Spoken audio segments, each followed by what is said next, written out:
Okay, so we're going to talk about that 0 to preschool age. And so Chris and I we have 3 kids. Our oldest is 17, and then we have, uh, she just turned 12, and then an almost 9-year-old. So those are our kids' ages. So, and then we are foster parents, so we had a 2-year-old who he just turned 4 yesterday, but he was with us from the time he was 2 to 3. So that helps so we didn't have to go so far back because our kids are older, but we had a 2-year-old not too long ago, so we remember for sure.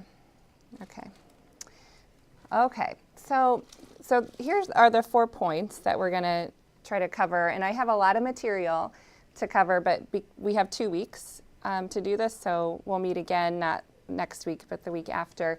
So if we don't get through all 4 of these, that's fine. We'll just, we'll hit the rest of it in a couple weeks. But what I would like to get through is the 4 points: foundations of a God-centered family, discipline, helping your child to bloom, and it takes a village. So those are the 4 points. And I love that. Do you guys remember the Incredibles movie? Now that it's going to be Incredibles 2 here coming out soon. But we've always loved this movie because, we can relate because everyone in our family is different. Everyone in our family has a different superpower, which comes with its own strengths and weaknesses. We got, the mom is like me. She's super controlling and she's flexible, so she can control everyone. And then the little guy, Dash. Remember, he's like. We're always like, that's like a kid that's like ADHD kid, he's constantly moving. And then they got the moody teenager, we have one of those. So yeah, every family is different. And also we all have a lot of weaknesses. Every family has its own dynamics that can be challenging and our weaknesses. And I want to talk about the principles that I really have a deep conviction about that make a family work and that are great parenting principles, but we have not always followed. The things that I'm going to talk about, we definitely have not always done perfectly. There's definitely been lots of days that we throw the kid a bag of chips, turn on the TV, and go hide under the covers. We've had a lot of those days too. So as I'm sharing, please don't think that we have always done these things or done them perfectly. We have made tons and tons of mistakes. And just remember that, we're all doing the very best that we can do. That's all we can do is the very best, and God fills in the gaps of what we lack in being a great mom. Amen. Glad for that. So the first point is having a God-centered family. And I love this scripture. Matthew 7:24 says, "Therefore, everyone who hears these words of mine and puts them into practice is like a wise man who built his house on the rock. The rains came down, the streams rose, the winds blew and beat against that house, yet it did not fall because it had its foundation on the rock." Kids Kingdom, we have the little song, the rains came down and the floods came up. But it's so true. And sometimes it's hard to, as you look at your cute little baby, your cute little toddler, it's hard to imagine that the rains are going to come and the storms are going to come, but they will. The rains and the storms in your marriage and in your parenting and your family, those things will come, and that's why it's so important that we're centered on God. That really is going to help us weather the storms.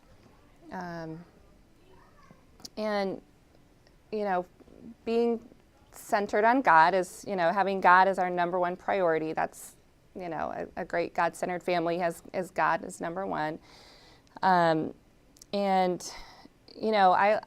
like to think about our family as if you imagine your family as like a solar system, and God is the sun, and then, everyone else is kind of the planets are revolving around the sun. And that's biblically, that's where God wants, the family to be. But our kids are going to try to take that position of the sun. They're going to try to become the center of the universe because it's so exhausting. I mean, especially this age, and Air, I know you have a baby and you have a toddler. They are so physically and emotionally, just draining that it's easy to make them, to let them become the center. And we have to really fight that because one. It's not healthy for our kids. If our kids feel like they're the center of our universe, that's not healthy for them. It really makes them feel like they have too much power and it's too much pressure for them. We want them to feel safe and not feel like there's too much pressure on them. But also that concept is very countercultural. We have to constantly fight against the world because the world, that's the standard of the world, is the kids are the center. Everything focuses around the kids. Our middle daughter is, that's her right now, I don't know what she needs.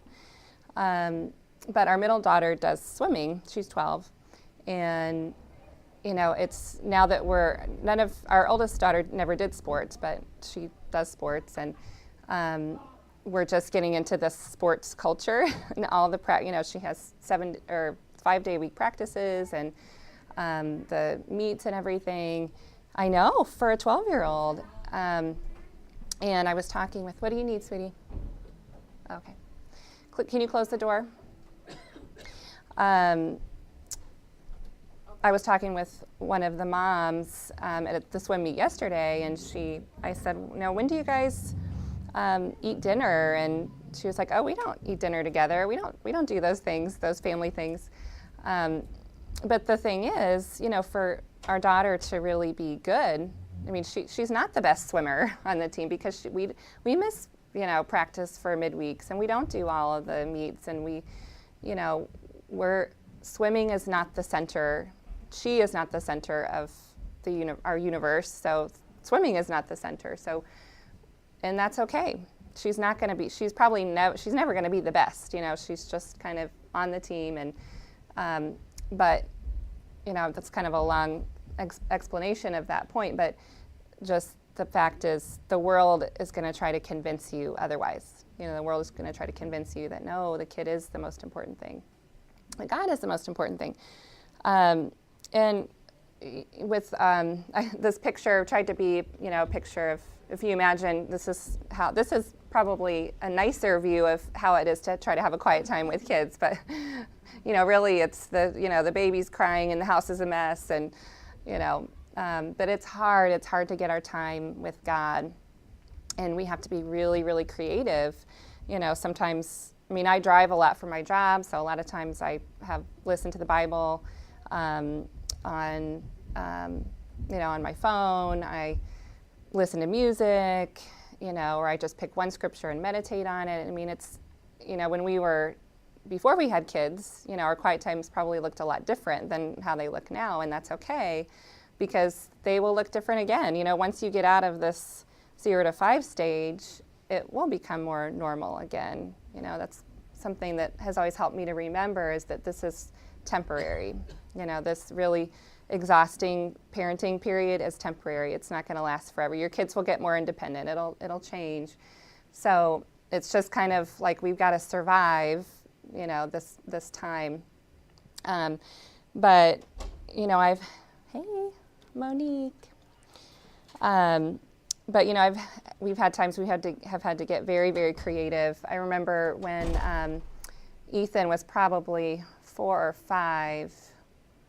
And he would get up really early, and that's the time that I like to have my quiet time. I could have it any time of the day, but I'm a morning person, so I like having it in the morning.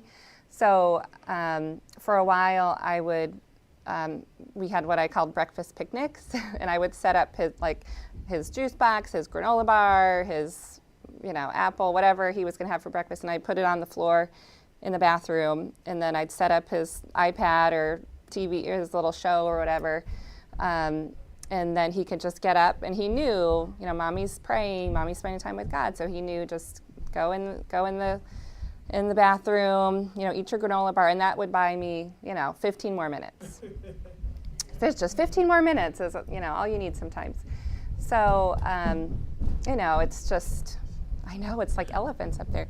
So it's just about being creative, and your kids will see that, when you prioritize your time with God, they're going to see that, and that really impacts them. If you say, oh, don't interrupt, mommy's praying, don't interrupt, mommy's reading the Bible, mommy needs time with God, mommy needs God, that really sticks with them.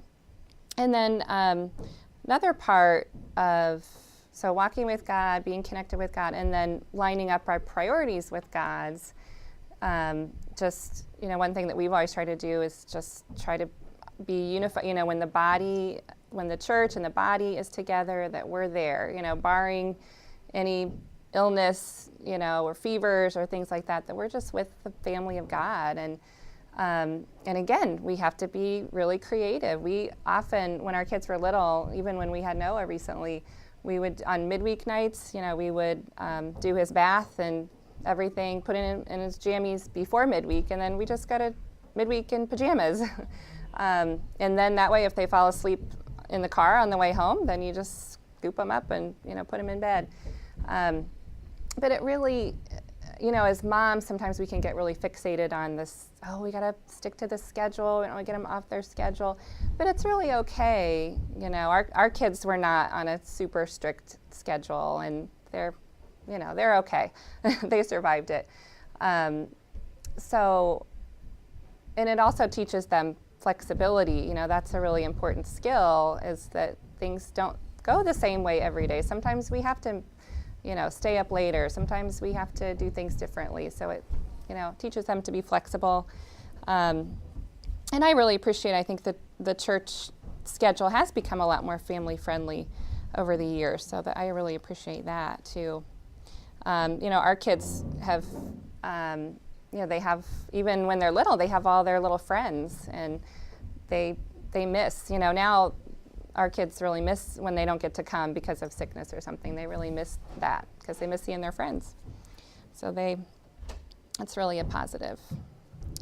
And then the next thing, for those of us that are married, just wanted to get this point in, that for the marriage, it needs to be God, marriage, and then kids. That's the priority. We got to keep everything, constantly recalibrating, reprioritizing to make sure that we're, and that's an ongoing thing. Sometimes we get our priorities out of whack.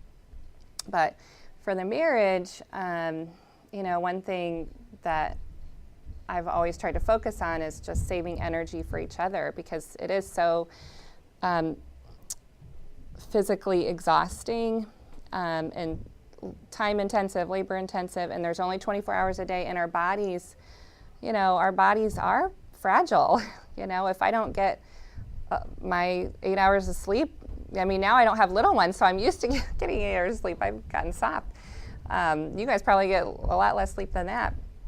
But if I don't get my sleep for a week, I'll get sick, or if you're running your body too much, our bodies are not indestructible. We have to take care of our energy and our bodies.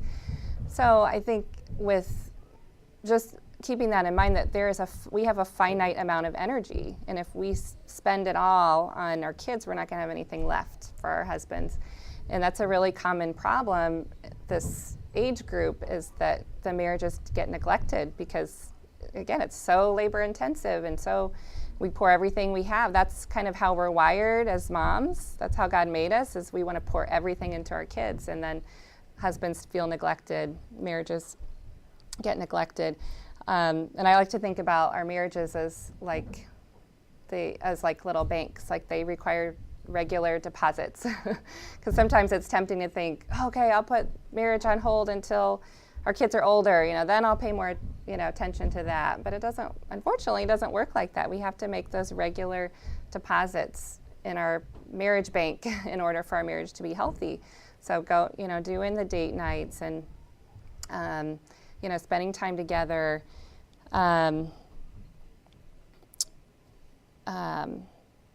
overnights without the kids we would try to do. I mean, that's challenging if you don't have family in town, but if you do have family in town, that's a great way, just an overnight, even if you're spending the night at somebody else's house in their basement, just even if you don't have the money for a hotel, just getting those overnights and making sure you have a lock on the bedroom door so you can have alone time with your husband. And our kids knew, I mean, we would lock the door and they would knock, "What are you doing?" We'd say, "Oh, Mommy and Daddy are spending time hugging and kissing. We need alone time." So that's okay. They need to know, "Oh, Mommy and Daddy are hugging and kissing. I need to leave them alone." That's, they need to see us prioritizing one another.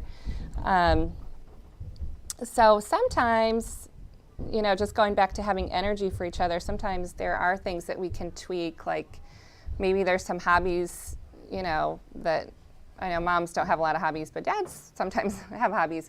Maybe there are hobbies that can be put on hold, for a few years so that'll buy you a little more time. Or maybe there's work schedules that can be adjusted to buy you more time together.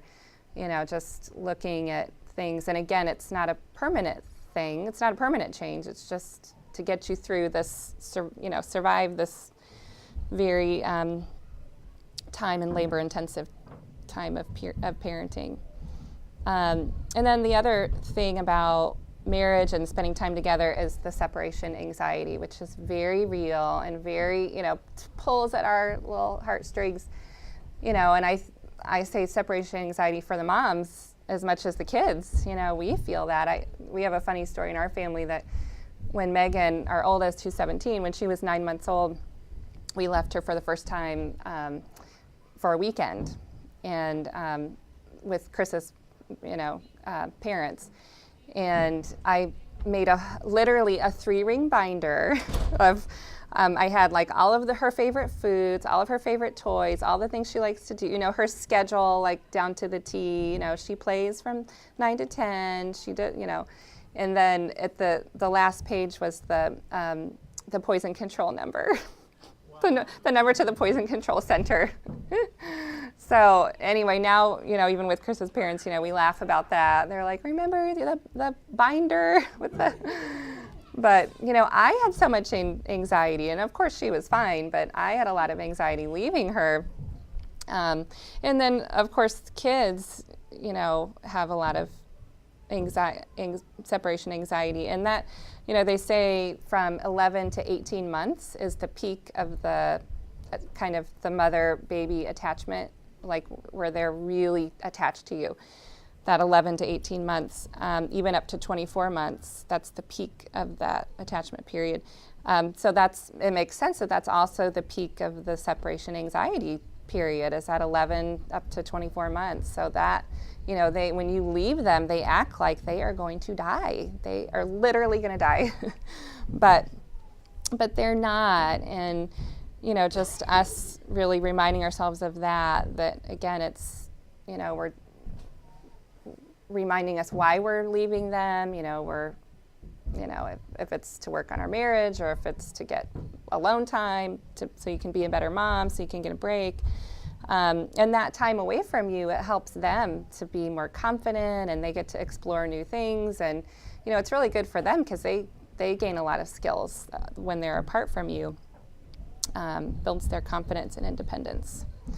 And I brought some, these are some of our, and you guys can look at these after and borrow them if you want, but these are some of our favorite children's books about some of these topics. And all my kids have loved this Mama Always Comes Home book. It talks about how different animals go away to get food and then they come back, and then the human mommy also goes away and comes, but they always come back. Mommy always comes back.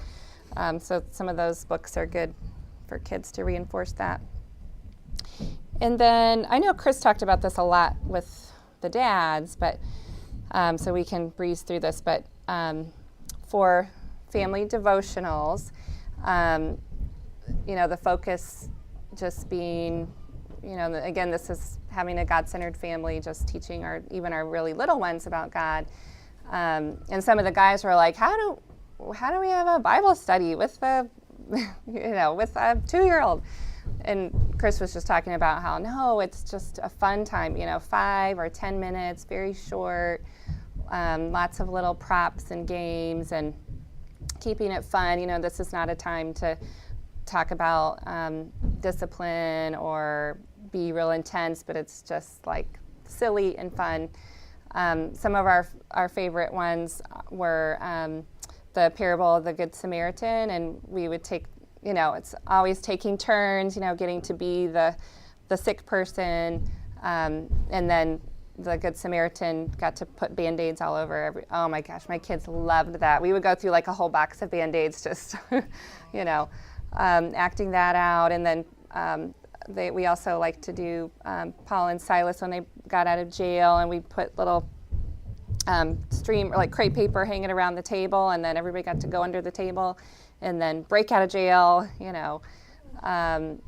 and what's another one? Finding baby Jesus. Around Christmas time, we would do find the baby Jesus, and we would hide a doll in the house, and then turn out all the lights, and then one of us would shine a flashlight on the ceiling, and then they would have to follow the flashlight, and then of course at the end, then they'd find the doll, the baby Jesus. So again, it's like literally 5 minutes, and as they get older, as they're closer to 5 years old, you can do longer, but just really short, fun things. And working together with your husband. No, we would just just like once a week, just find a weekly time. Just, sometimes I think we would typically try to do like Monday nights. You could, just after dinner, sing a little song, do a little Devo. Now that our kids are older, a lot of times we'll just do it during dinner. We'll just read a scripture during dinner and, talk about it. But what was I going to say about that? Oh, just working together with your husband. Like sometimes, like you might be the more creative one. Like you might be able to come up with a game, and then your husband could be like, "Oh, we could talk about the scripture with that. Would go with that game." And I think it's really important and this is the last thing I'm going to say about marriage, because this is definitely not all about marriage. But I think it's really important to let the dads lead this time, even if you feel like you might be better at it, because it's just important for them to learn how to do stuff like that, and they learn by all of us learn by making mistakes. So don't be afraid to, hey hubby, you plan this, and even if it bombs, or even if it, the kid isn't interested, which half the time they're probably not going to be interested, but just making sure that you just encourage them, that they are trying, and really building the dad's confidence in that too, because it does seem like they're, when the little kid stage is sometimes harder for dads. That's what Chris would always say. He's like, the older the kids got, the more comfortable I got interacting with them and teaching them. So, so the next point we will talk about is discipline. And this Proverbs 22:15 says, "Folly is bound up in the heart of a child, but the rod of discipline will drive it far away." So the point there, folly, all kids have folly in their hearts, and it helps to remember that, because we don't have to be shocked because they're going to be foolish, that's how their brains are. So, and this is a picture of our son. Yes, he's hanging from his fingers and toes at the top of the door frame. Wow. Yeah, he's like a real life Spider-Man. Yeah, well, he's very strong and very flexible and very light, so he can hang there. I know. So, Ethan is 8 now, almost 9, but this is probably when he was 5 or 6. Yeah. So for discipline, we're going to talk about parenting styles, and then early concepts we can teach our kids, types of discipline, and then challenging behaviors, and dealing with anger. And guys, at any time, if you have a comment or, feel free to speak up. So with parenting styles, Monique and I were talking about this last night, the birthday party. is that be aware of the way of how you were parented affects your parenting style. You know, we can all think of probably some silly examples of this. I know for Chris, his dad always made him eat all his vegetables, you know, and he would sit at the table for an hour, cram them down, you know, wash them down with milk and gag. And so Chris decided, probably unconsciously, that when I have kids, I am never going to make them eat their vegetables. I'm never going to do that. So, you know, I think all of us can think of examples of things that we said as we grew up, I'm never going to do that to my kids. So sometimes, though, that can be, we can almost have an overreaction, and overcompensate for those things. So just be aware of what are my things, you know, that might be the way I grew up that might be affecting my parenting. I know for me, you know, and this is a more serious example, but now that you know, we have a 17-year-old, and her and I's dynamic. Monique, can you get it seems like it keeps coming open. And her and I's dynamic, you know, she can, you know, sometimes will say some hurtful things to me, and I try to always, like, I'm not going to show her I'm hurt. I'm not going to get upset. I'm just going to act like it doesn't bother me. And the more that, you know, I see a counselor, and the more that I've been working through those things, I realized, because I grew up in a really toxic environment, you know, my dad was an addict, and and my mom was a single mom. So my parents did literally cry on my shoulder, like literally. They constantly used me for emotional support. And so I think I unconsciously made a decision, I'm never going to show my kids my emotions, or my negative emotions. So that's something that I've had to work through, because I'm seeing now that, wait, there are times that it's appropriate to say, that really hurt me. You said that, and it really hurt. And I feel really sad. You know, there are appropriate times. So just be aware of those things. And inevitably, one parent is going to be more permissive than the other. You know, Chris is more permissive, I'm more hardline. And when we're working together, we have a great balance, because, you know, we come together. But it's always important also to present a unified front in your parenting. And these are just kind of some general thoughts about parenting, about discipline, always present a unified front. And it's okay to say, you know, I don't know what the consequence is going to be. There's going to be a consequence. I don't know what it's going to be yet. I'll talk to you later. I have to talk to Daddy first, or Daddy, I have to talk to Mommy first, and then we'll let you know. Like, the kids need to understand that you guys are working together in coming up with the discipline. I think I always, at times, would feel a lot of pressure, like I have to know right away, like what the punishment is, and you don't. You can just, and sometimes that's even more effective punishment, because the kid is, you know, shaking in their boots, you know, the whole afternoon, because they have to wait to know what the consequence is going to be. You know what I'm sorry. Go ahead. No, what's funny is when you're disciplining, I know one thing with me and my husband, sometimes I won't agree with what he's doing in the moment, because I might have seen something different. Like if if she didn't,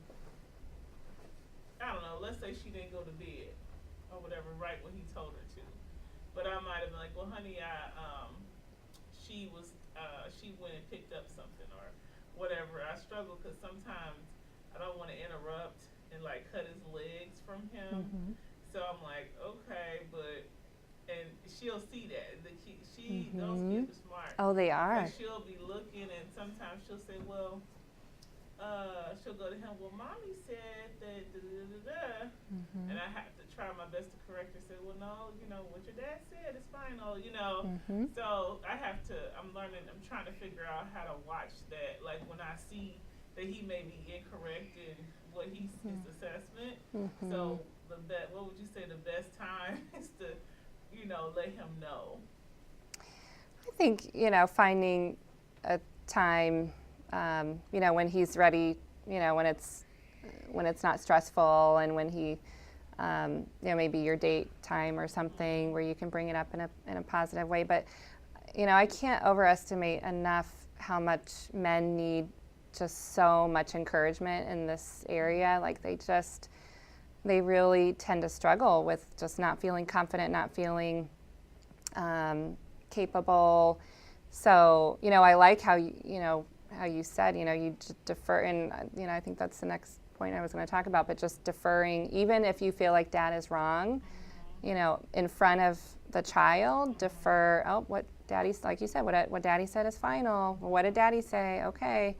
And then later, you guys can always talk about it, but even when you talk about it, just try to still be positive and just be like, I'm so proud of you for leading our family. I'm so proud of the decision. I can tell you're really making decisions, and, just think of ways to praise him, and then just say, well, I wonder if that bedtime was really appropriate, or, just because generally they do want our input, because we are more in tune with this age group. With the moms, that's how we're built. We are more in tune with the child's needs, but it's important that the kids see dad as the authority.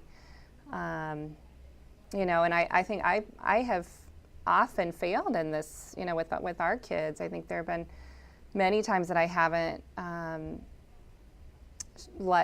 I've behaved in a way that hasn't let the kids know that Chris is the authority, and I've seen it come back to bite me when, the kids will say something now that they're older, disrespectful to him. I'm like, oh, yeah, it's so important. They pick up on any, if we don't respect our husbands, they pick up on it. And it will come back to bite you. And then you have to do a lot of other work, to help them to be respectful. A disrespectful teenager is a lot harder to handle than a disrespectful 3-year-old.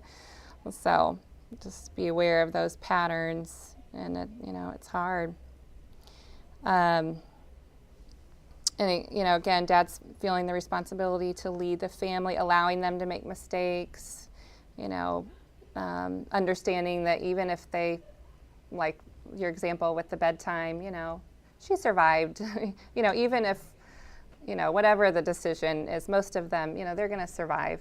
Even if dad makes a mistake, they're going to survive. It's not the end of the world. And in fact, mistakes are an opportunity that we get to show our kids how much we need God, and we get to apologize, and we get to teach them how to apologize.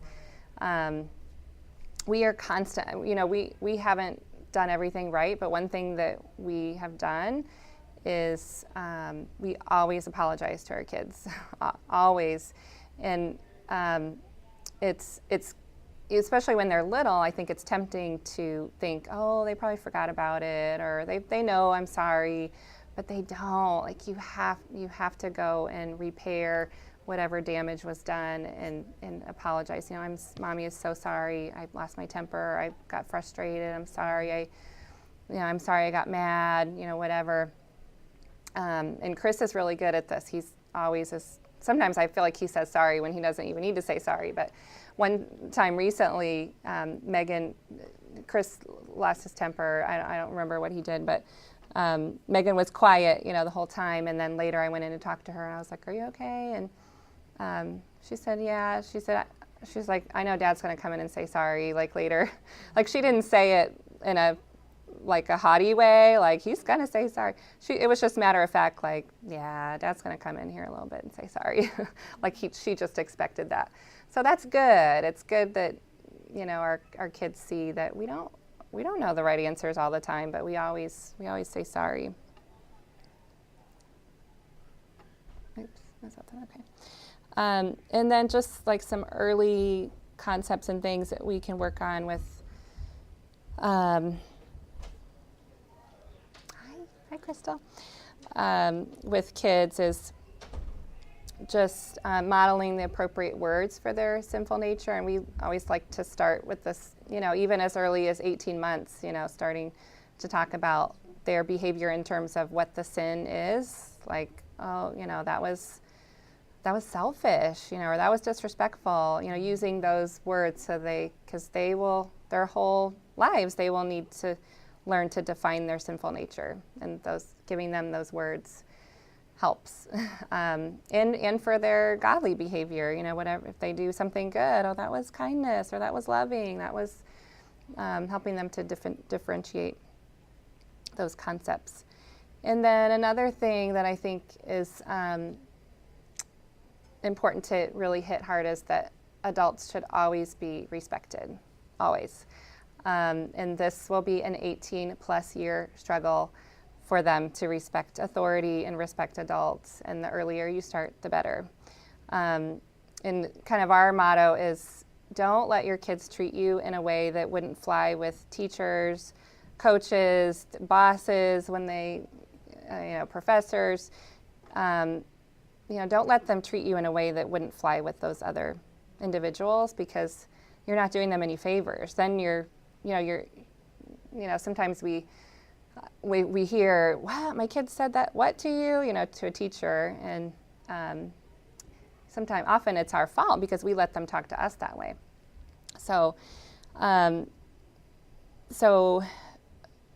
respecting adults, which includes responding to or giving greetings. Sometimes we have one of our children is very, very shy. And when she was little, we would just say, even if you don't want to give a hug, or, just give eye contact. You need to look them in the eye and say hi or good morning, or give a high five, if you don't want to give a hug. So some acknowledgement, when an adult says hi to you, you give some acknowledgement. That's respectful. And expecting first-time obedience, but knowing that you won't get it most of the time. But still expect it and still address it every time. Pick your whatever terms you want your kids to use. Yes, mommy, yes, ma'am, and expect them to use it. When you give them a directive, go give this to mommy, or go pick up your toys. You want them to say, yes, mommy, yes, ma'am, okay, mommy. And we're still, even with our 12-year-old, we're still working on this. When I tell her to do something, what? Yes, ma'am, okay. So it really, it's not just about the words, but it really does show what's in their hearts, that they need to have a humility and a respect for you. So model that every time, tell them, pick up your toys. If they don't say it, say yes, mommy, say okay, mommy. So those kinds of early things are really important to start with. I was gonna notice one thing, like it's so funny with Olivia. I'll ask her to do something and she won't do it, but when I say I need you to obey, she'll do it quicker. It's like crazy. I'm like, do you not know the difference between obey and just on my natural asking you to do something? Yeah. So if I need you to obey, she'll do it right on the spot. Yeah. But if it's just, hey, pick that up, she'll look around or something like that. So you're right, I should try and expect it on the first try. Yeah. I tell them, like, when you do listening, will be everything. I just tell them, like, look at this. He's like, yeah, like lost in the headlights.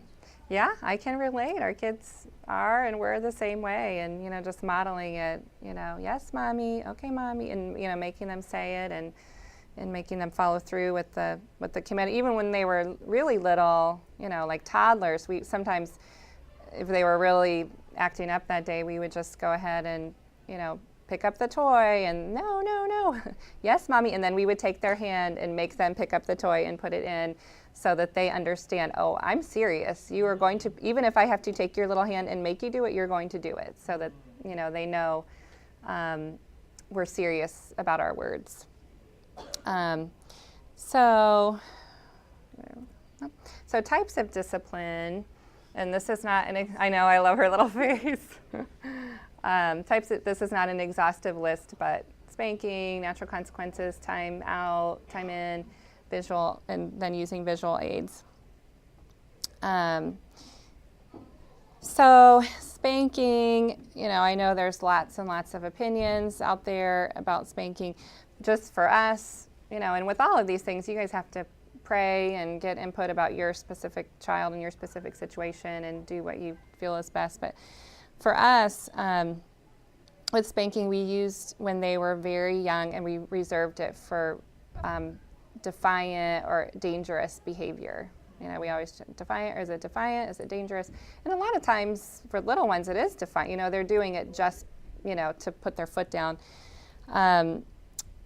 So we kind of reserved it for those types of behaviors. Otherwise, we would have been spanking them all day long. I mean, you know, there's a lot. I mean, you're disciplining them all day long. We're like, we can't spank them all day long. But I think for very young children, you know, that, you know, 12 to 24, 12 to 36 month range, that they understand the cause and effect of spanking very well. They understand, I do this and it hurts, so I don't want to do that again. So they understand that well. Always making sure that you're emotionally in control before spanking, you know, never out of anger, frustration, and, you know, I've been there, I've done that. Sometimes you have to take an adult timeout before you spank. Count to 10, whatever you need to do, but making sure that you're not, you know, we can tell when we're not in control. You know, we got to make sure we're in control. And then we tapered off on spanking as they got older and they could be reasoned with. But still, I mean, I remember even with Ethan, you know, being, you know, 6 or 7, I think we even spanked him, you know, a couple times when he was that age. For just extreme, you know, when we felt like, you know what, you've gotten so far out of line, so far off track. But definitely, you know, I think most people agree that beyond 7, 8 years old, it's, you know, it's very humiliating for a child to be spanked, you know, after a certain age. So it can cause some damage if you wait and do it when they're too old. My all-time favorite form of discipline is natural consequences. And this is just where, you know, a logical consequence that fits where the punishment fits the crime. For example, you throw food off your plate and then dinner's over. You don't get any more dinner. You are going to go to bed. You break a toy due to rough play, the toy doesn't get replaced. You bite a friend, you have to play by yourself the rest of the day because everyone has to be safe. One of my favorite examples with my niece, I don't know if you guys know Mallory, she's in college now, but she, when she was 2 years old, she liked to, in her car seat, she liked to take her shoes off. And so every time they would be, you know, and then when you have to go to get out of the car, you got to put the kids' shoes back on. And so they told her, do not take your shoes off, do not take your shoes off. So she like looks at them, takes her shoes off. And it happened to be like snowing out. There was like 6 inches of snow on the ground. And they told her, if you take your shoes off, you're going to have to walk into the house barefoot. And so sure enough, she took her shoes off and they were like, okay. And they set her down in the snow in her little bare feet. And they said it was the funniest thing to see, like little baby footprints in the snow all the way up to the house. But, you know, that cured her. She didn't take her shoes off anymore. So, you know, those types of consequences, to me, they're really easy to come up with because you don't have to think of some arbitrary, like, consequence. It's just, I try to think of it as, you know, if they were an adult and they did this and nobody intervened, like, what would happen? Like, what would be the consequence? You know, now that our kids are older, they like to not wear a coat, for whatever reason. And, you know, for a while I was like, wear your coat. But then after a while I was like, I don't care if you're cold. So a few times they didn't wear a coat to the bus stop and the bus was late and they were really cold. And so the next time they wore a coat. So those types of things are nice. And I think kids typically learn lessons very quickly when we use natural consequences, and it works for any age of child. And then timeouts. I know these are probably really common. We used 1 minute per age of the child. So a 3-year-old would get a 3-minute timeout, and choosing a designated spot away from the main activity of the house. And then for us, we told our kids your time doesn't start until you're willingly sitting there on your own volition. And then we would start the time. Did they cry in the timeout? Oh, they can cry, but they have to sit there. They can't we can't be holding them in the timeout. They have to willingly sit there. And then we tried to have, I think it's helpful to have like house rules, kind of. And this could be, depending on the age of your kids, but really simple, like we don't hurt others. We don't talk back to adults, 3 simple house rules. And then rules that kind of everything can be referred back to those rules. So any kind of disobedience can be referred back to, oh, you were disrespectful, you talked back to an adult, or you hurt somebody, whatever the case may be.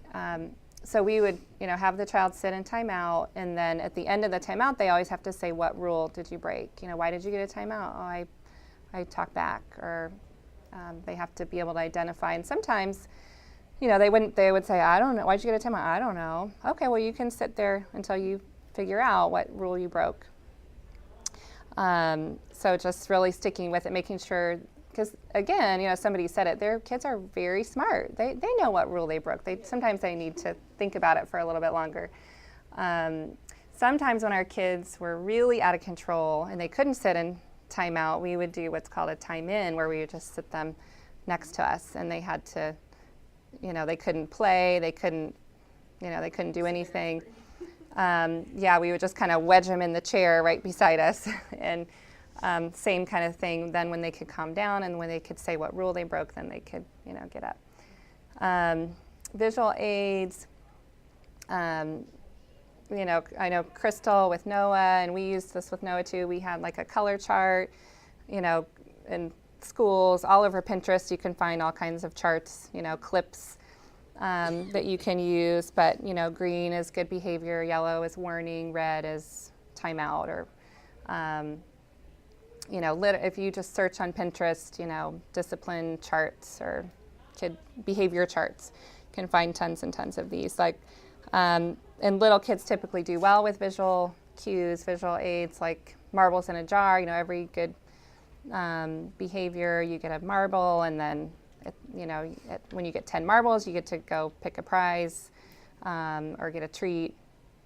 We would, especially our kids with special needs, we would try to do a lot of visual things with them, like whatever they were working toward. If they were working toward something, we would put a picture of that, like the ice cream cone or the TV, making sure that they understand what they have to do, what they're working toward, what the rules are, making sure that's clearly laid out for them.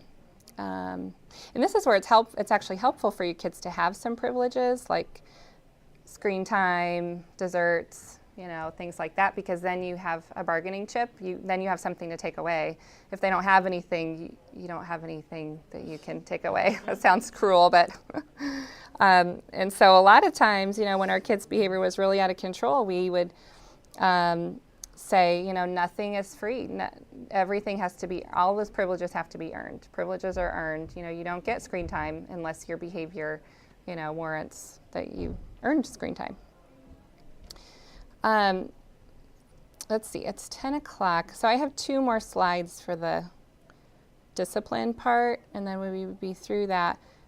Are you guys okay to go a little bit over? I gotta go. You gotta go. Let's,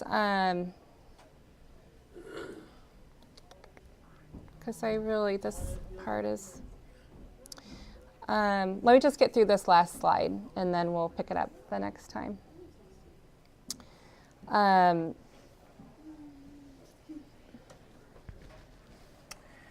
So that way for next time, you guys have some, maybe you can be working on this until the next time. But sometimes our kids can have really challenging behaviors, like things that are just a puzzle, and we just cannot, we've been there many times, we just cannot figure out. So sometimes it's helpful to have behavior diaries. Watch for stressors that could be contributing to the behavior, like What's that? My son, when he's sleeping, Yes. everything Yes. goes out the window. He's like defiant, doesn't want to listen. Yeah. Yeah, so if the child is fatigued, if the child is really hungry, if the child is overstimulated, if the child is bored, So would you discipline in those situations? Like if he's any of those things, would you still discipline him? I would give a lot of grace. I would give a lot of grace and then try next time to avoid, okay, we're not going to do that. We're not going to go to the park when you haven't had a good night's sleep, or we're going to make sure that you don't have low blood sugar. We're going to give you food before we go on this play date. So I think in those situations, I would try to give a lot of grace. Maybe just talk to the child, the next time this happens, you're going to get this consequence, but I know you're tired, so, whatever you feel like is appropriate. But for this part, it's more something for you to be aware of. Like, don't push your child beyond, or for example, if the child is bored, 2-year-olds can't sit in a chair for an hour. It's not developmentally appropriate. So making sure that you're not pushing them beyond what's developmentally appropriate. And then I'll go back, but I do want to pass out this behavior chart. And then we'll end with that. And then the next time I want to talk about anger and appropriate ways that your child can express anger, because I think that that's really, really important. But this is something that you guys can work on for the next time if you have a puzzling or challenging behavior, and it's called an ABC behavior chart, and ABC stands for antecedent, behavior, and consequence. And you guys have probably, if you've worked in schools, you've probably heard about these. Yeah. So it's just a form of like a behavior diary. So you're writing down what happened before the behavior, what was the situation. For example, let's say you're making dinner and the children are playing, and then what the behavior looked like. Johnny bites his sibling. The consequence, Johnny has to play in his room alone until dinner time, and then the possible purpose of the behavior. Was he trying to get attention? Was he trying to escape something that you wanted him to do? Was he bored and wanted stimulation? Was he trying to get revenge on? I'm going to pass this out to you. Yeah. Save you the picture. So we can talk about this more next time, but it's just kind of a way of problem solving, like what is really going on? We had a situation with our middle daughter when she was 4. We don't eat as soon as we get up in the morning, but about 10 minutes after she got up, she started having these tantrums, and like really intense tantrums, and we couldn't figure out what was going on. Well, eventually we realized, I think she has to eat as soon as she gets up in the morning. So we started, we'd lay out her bowl of cereal, her juice, her banana, and so as soon as she got out of bed, she could walk to the table and eat immediately. And that helped, that the tantrums really diminished after that. So, That's how we learned out about the sleepy thing. It's bedtime was 8, and then just pushing it to 7:30. Everything just disappeared. Yeah. You wouldn't wake up cranky anymore. You Yeah. wouldn't go to sleep cranky anymore. You just like, good night, mommy. Just like, Yeah, sometimes it's that easy. That's nice when it's that easy. sleep, that's all you need. And for this example, to stop the behavior, so then you can begin to problem solve. Well, what do I need to do next time so Johnny doesn't bite while I'm making dinner? Maybe he has a special job in the kitchen that he does with you. Maybe he sorts silverware, while you're making dinner. Maybe he has something else special that you're keeping him, so that he doesn't feel the need to seek your attention because he already has it. So how can I give him extra attention during this time period of the day? So it just helps to problem solve. But I have actually lots more to talk about next time about anger and problem behavior. So, and I'll pass these out. It's a whole chart, so you can, yeah. Okay, so yeah, I think we'll wrap up there. Oh yeah. The second page, no, but just I didn't get to talk about the second page, so just that first page. Thanks for coming, you guys. Thanks for braving the ice. And I'll see you again in 2 weeks.